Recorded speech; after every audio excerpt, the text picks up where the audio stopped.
नागिन बनी सौतन। रामपुर नाम के एक जंगल में कालू नाम का एक किसान कौवा अपनी पत्नी गौरी कौवन और माँ मुनमुन चिड़िया के साथ रहता था। अभी 1 महीने पहले ही गौरी कौवन ने एक बेटे को जन्म दिया, जिसका नाम उसने सोनू रखा था। बेटे के जन्म के बाद गौरी कालू को थोड़ा कम समय देने लगी, क्योंकि दिन भर वह काम में लगी रहती और रात को अपने बेटे का ख्याल रखने में। सोनू रोता भी बहुत था, इसीलिए कालू उसके रोने की आवाज सुनकर और गुस्सा हो जाता था। एक दिन रात को सोनू बहुत जोर जोर से रोने लगता है, जिससे कालू परेशान हो जाता है। अरे गौरी, कुछ कर इसका, चुप करवा इसे, इसने मेरे सर में दर्द कर रखा है। एक तो काम करके आओ और ऊपर से चैन और आराम भी नहीं मिलता। जिंदगी तो बर्बाद हो गई है मेरी। अरे आप ऐसे क्यों कह रहे हैं, बच्चा ही तो है। देखो गौरी, मैं तुमसे बहस नहीं करना चाहता, इसीलिए तुम इसे बाहर ले जाओ और मुझे सोने दो। दिन भर खेतों पर काम करके बहुत थक जाता हूँ मैं, ऊपर से घर आओ तो यह रोता रहता है। ठीक है, आप सो जाओ, मैं इसे बाहर घुमा कर लेकर आती हूँ। गौरी सोनू को लेकर बाहर घुमाने ले जाती है और कालू सो जाता है। ऐसे ही दिन बीत रहे थे। कालू का गुस्सा और बढ़ता जा रहा था। एक दिन सुबह सवेरे बहुत तेज बारिश शुरू हो जाती है, जिसे देखकर गौरी कालू से कहती है, अरे आज आप रहने दीजिए, खेतों पर मत जाइए, वैसे भी बारिश बहुत हो रही है, खेतों में बहुत पानी भर गया होगा। हाँ कालू, आज घर पर ही रुक जा, बारिश भी बहुत तेज है। यह सुनकर कालू चिढ़ जाता है और चिढ़ते हुए कहता है, अरे यहाँ रुककर भी क्या करूँगा मैं, दिन भर तो यह रोता रहता है, घर में एक पल की भी शांति नहीं है और ऊपर से तू भी घर के कामों में लगी रहेगी, फिर मैं यहाँ रहकर क्या करूँगा। इससे अच्छा तो खेत पर जाकर कुछ छोटा मोटा काम ही कर लूँगा। ऐसा कहकर कालू तेज बारिश में ही घर से निकल जाता है और अपने खेतों पर पहुँच जाता है। उसके खेत के पास एक कुआं था जो बहुत ही गहरा था। कालू अभी खेतों पर पहुंचा ही था कि उसकी नजर एक चिड़िया पर पड़ी, जो एकाएक कुएं में कूद जाती है। उसे देख कालू फौरन उस कुएं के पास जाता है और एक रस्सी से खुद को बांधकर खुद भी कुएं में चला जाता है और उस चिड़िया को बचा लेता है। चिड़िया उसे देखकर रोने लगती है। आपने मुझे क्यों बचाया, मर जाने दिया होता मुझे, वैसे भी अब ऐसा कुछ नहीं बचा जिसके लिए मैं जीऊं। ऐसा क्या हो गया आपके साथ जो आप इतना बड़ा कदम उठाना चाहती हैं? क्यों मरना चाहती हैं आप? ऐसा कहकर वह और जोर जोर से रोने लगती है और रोते रोते कालू से कहती है, मेरे माँ बाप की मौत हो चुकी है और अब मेरा इस दुनिया में कोई नहीं, इसीलिए मैं भी नहीं जीना चाहती, मैं भी मर जाना चाहती हूँ। अरे ऐसा नहीं कहते, किसी के चले जाने से जिंदगी खत्म नहीं होती। आप हिम्मत रखिए, सब ठीक हो जाएगा, बस ये कदम मत उठाइए, यह सही नहीं है। वैसे आपका नाम क्या है? मेरा नाम टूनी है। टूनी बहुत ही सुंदर थी, इसीलिए उसको देखकर कालू उस पर मोहित हो जाता है। टूनी उसे अपने बारे में बताती रही और कालू उसकी बात ध्यान से सुनता रहा। तुम चिंता मत करो, मैं हूँ ना, तुम अब अकेला महसूस करने की कोई जरूरत नहीं, मैं हूँ तुम्हारे साथ। और रही बात रहने की, तो तुम यहाँ रह सकती हो, यह देखो मेरी एक छोटी सी झोंपड़ी। कालू उसे अपनी झोंपड़ी दिखाता है। वह झोंपड़ी उसने अपने खेत के पास ही बनाई हुई थी, ताकि कभी कभार उसमें आराम कर सके। अब वह झोंपड़ी कालू टूनी को दे देता है। तुम्हारा बहुत बहुत शुक्रिया कालू, मैं तुम्हारी ये मदद कभी नहीं भूलूंगी। टूनी उसी झोंपड़े में रहने लगती है। अब कालू जब भी खेतों पर आता, टूनी से घंटों बातें करता रहता और टूनी भी उसके लिए खाना बना कर रखती और वे दोनों साथ ही भोजन करते। टूनी कालू का बहुत ख्याल रखती, जिसे देख कालू को धीरे धीरे उससे प्यार होने लगता है। एक दिन कालू टूनी से अपने प्यार का इजहार कर देता है। टूनी, मैं तुमसे शादी करना चाहता हूँ, तुम मेरा बहुत ख्याल रखती हो, जिस कारण मुझे तुमसे प्यार हो गया है। पर टूनी, मैं तुमसे एक बात और कहना चाहता हूँ, मैं पहले से शादीशुदा हूँ और मेरी पत्नी और एक बेटा भी है। ये मैं तुम्हें इसलिए बता रहा हूँ क्योंकि मैं तुमसे कुछ छिपाना नहीं चाहता। अब बताओ, तुम्हारा क्या फैसला है? आपने तो मेरी जान बचाई है और मेरी इस जिंदगी पर आपका ही हक है, पर उससे भी ज्यादा मुझे इस बात की खुशी होगी कि मैं आपकी पत्नी बन जाऊंगी। टूनी की बात सुनकर कालू बहुत खुश हो जाता है और वह जंगल के एक मंदिर में जाकर शादी कर लेते हैं। शादी करने के बाद कालू टूनी को अपने घर ले आता है और अपनी माँ और पत्नी गौरी से टूनी को मिलवाता है। माँ, इससे मिलो, यह मेरी पत्नी और तुम्हारी नई बहू टूनी है। आशीर्वाद दो हमें, ताकि हम सदा खुश रहें और अपनी जिंदगी की एक नई शुरुआत कर सकें। टूनी को देखकर मुनमुन और गौरी बहुत गुस्से में आ जाती हैं। उनको तो विश्वास ही नहीं होता कि कालू ने उन्हें बिना बताए कैसे दूसरी शादी कर ली। और हिम्मत तो देखो, नई बहू को घर भी लेकर आ गया। कालू, तू अपनी शर्म हया सब बेच आया है क्या? ये क्या किया तूने? गौरी बहू के रहते हुए तू भला कैसे किसी दूसरी पक्षी से शादी कर सकता है? क्या किया माँ मैंने, जो तुम इतना गुस्सा कर रही हो? मैं टूनी से प्यार करता हूँ, इसलिए मैंने इससे शादी की है। और खबरदार टूनी को कुछ कहा तो आज से यह भी मेरी पत्नी है। गौरी के घर में उसके ही साथ अब उसकी सौतन टूनी चिड़िया भी रह रही थी। कालू तो गौरी और उसके बेटे को पूछता भी नहीं था। वह हर समय टूनी के साथ ही रहता और उसी से बात करता था।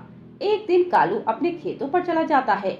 मुनमुन अपने कमरे में थी और टूनी सोनू के लिए दूध गर्म कर रही थी। सोनू बाहर आंगन में सो रहा था। गौरी जैसे ही बाहर आई तो उसने देखा कि एक सांप सोनू के पास बैठा हुआ है, जिसे देखकर गौरी चिल्ला उठती है, बचाओ बचाओ, मेरे बेटे के पास एक सांप बैठा हुआ है, वो सांप उसे काट लेगा, बचाओ माँ जी, जल्दी आइए। मुनमुन फौरन अपने कमरे से बाहर आती है और सोनू के आसपास देखती है। वहाँ उसे कोई सांप नजर नहीं आता। अरे गौरी बहू, क्यों चिल्ला रही है तू? यहाँ तो कोई सांप वाप नहीं है। गौरी देखती है, वहाँ सच में कोई सांप नहीं था। ये देखकर गौरी हैरान हो जाती है। नहीं माँ जी, अभी तो यही था, मैंने खुद अपनी आंखों से देखा था, एक सांप सोनू के पास बैठा हुआ था। बहू, तूने कुछ और देखा होगा, यहाँ भला कहाँ सांप है? मैंने सब जगह देख लिया, चाहे तू भी देख ले।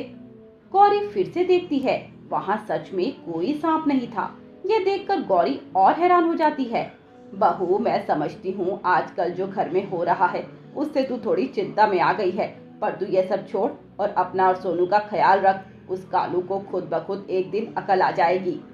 इतनी देर में कालू भी घर आ जाता है।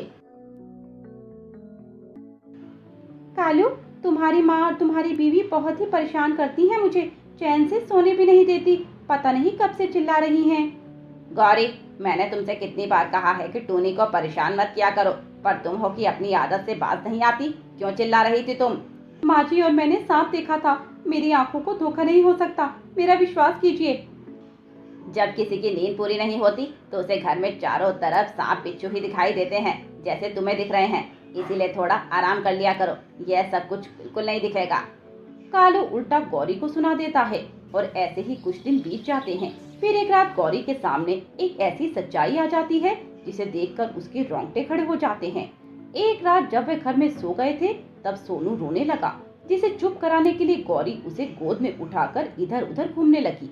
तभी उसकी नजर टूनी के कमरे पर गई। उसने थोड़ा झांक कर देखा तो उसकी आंखें फटी की फटी रह गई। उसने देखा कि टूनी के हाथ में एक नागमणि है और उसे छूकर वह एकदम से नागिन में बदल गई। अरे ये क्या? ये टूनी अचानक से नागिन में कैसे बदल गई? इसका मतलब ये चिड़िया नहीं है, ये एक इच्छाधारी नागिन है। मेरी सौतन एक नागिन है, पर ये हमारे साथ क्यों रह रही है? इसकी तो अलग दुनिया होती है। ये हमारे बीच में कर क्या रही है? मुझे सबको ये सच्चाई बतानी होगी, पर कैसे कैसे बताऊं मैं उन्हें? वो सभी मेरी बातों पर विश्वास नहीं करेंगे। ऐसा करती हूँ, इस नागमणि को चुरा लेती हूँ, फिर सबको इस टूनी के बारे में बताती हूँ। ऐसा सोचकर गौरी अपने कमरे में जाकर सो जाती है और अगले दिन टूनी के कमरे में सफाई करने के बहाने से उसके कमरे की तलाशी शुरू कर देती है। मुझे तो नागमणि किसी भी हालत में ढूंढनी होगी, तभी तो मैं इस टूनी चिड़िया का असली रूप सबके सामने ला पाऊंगी। गौरी को नागमणि मिल जाती है और वह नागमणि लेकर सबके सामने आ जाती है और सबको जो अपनी आंखों से देखा उसके बारे में बताती है। ये सुनकर टूनी को बहुत गुस्सा आ जाता है। तुम्हारी हिम्मत कैसे हुई ये सब अनाप शनाप मेरे बारे में बोलने की? देखो कालू, तुम्हारी बीवी मुझ पर आरोप लगा रही है। अगर ये सब होना है तो मैं इस घर में एक पल नहीं रह सकती। रुको टोनी, तुम कहीं नहीं जाओगी। अगर किसी को जाना होगा तो वह ये गौरी है। कालू जी, मेरा विश्वास कीजिए, मैं झूठ नहीं बोल रही हूँ, मैं सच कह रही हूँ। ये कोई चिड़िया नहीं, एक इच्छाधारी नागिन है और पता नहीं क्यों यह हमारे बीच में आई है। देख टूनी, मैं चाहूँ तो एक पल में तेरी असलियत सबके सामने ला सकती हूँ, इसीलिए अच्छा होगा कि तू ही सबको सच बता दे। टूनी को अब और गुस्सा आ जाता है और वह गौरी से नागमणि छीनकर अपने असली रूप में आ जाती है, जिसे देखकर कालू और मुनमुन दंग रह जाते हैं। हाँ, मैं हूँ इच्छाधारी नागिन, बोल तू क्या कर लेगी मेरा? मैं बस ये जानना चाहती हूँ कि तुम नागिन होकर हमारे साथ क्यों रह रही हो? क्या कारण है जिसकी वजह से तुम अपना घर छोड़कर हम पक्षियों के बीच में रह रही हो? मैं तुम्हारे बीच में इसलिए रह रही हूँ क्योंकि मैं तुम सबको मार देने आई हूँ, क्योंकि तुमने मेरे पति को मारा था, जिसका बदला मैं लेकर रहूंगी। तुम सभी को एक साथ मार कर मैं बदला ले लूंगी अपना। जैसे ही मैं तुम सभी को एक साथ मार दूंगी, मुझे मेरा पति वापस मिल जाएगा। टोनी, तुमने मुझसे झूठ बोला कि तुम एक पक्षी हो। हाँ बोला, अगर नहीं बोलती तो तुम सबके बीच में रहने कैसे आती। मैंने तो 2-3 बार तुम्हें मारने की भी कोशिश की, पर हर बार मुझे यह गौरी देख लेती थी।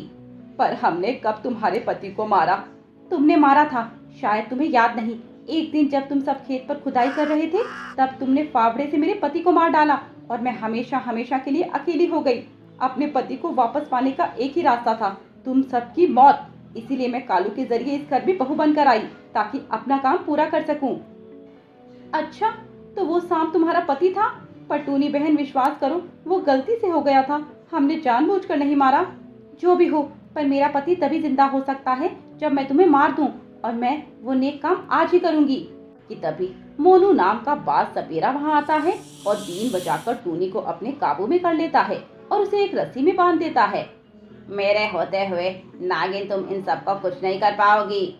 छोड़ दो मुझे, वरना तू भी मारा जाएगा। किसी को नहीं छोड़ूंगी। यह तो अब नहीं होने वाला, तू अब मेरे साथ चलेगी। मुनमुन जी, आपने अच्छा किया जो समय रहते हमें फोन कर दिया और मैं सही समय पर आ गया, नहीं तो कुछ अनर्थ हो जाता। बाबा, आपने सही समय पर आकर हमारी जान बचा ली, इसीलिए आपका बहुत बहुत शुक्रिया। टोनी, तुमने अच्छा नहीं किया। मैंने तुम्हें सच में प्यार किया था, पर तुमने मुझसे कभी प्यार ही नहीं किया। अपने बदले के लिए तुमने मेरे प्यार से खेला। हाँ, करना पड़ा मुझे, क्योंकि तुमने भी मेरे पति की जान ली थी और मैं अपने पति को फिर से जिंदा करना चाहती थी। मोनू बाज सपेरा टूनी को अपने साथ ले जाता है और कालू गौरी से माफी मांगने लगता है। गौरी, मुझे माफ कर दो। आज अगर तुम नहीं होती तो टूनी हम सबको मार देती। माफी मांगने की कोई जरूरत नहीं है, गलती तो सभी से हो जाती है। बस आप मुझसे ये वादा कीजिए कि आप फिर मुझे कभी धोखा नहीं देंगे। ठीक है गौरी, मैं तुमसे वादा करता हूँ। इस तरह वे दोनों अब सब कुछ भूलकर खुशी खुशी रहने लगते हैं।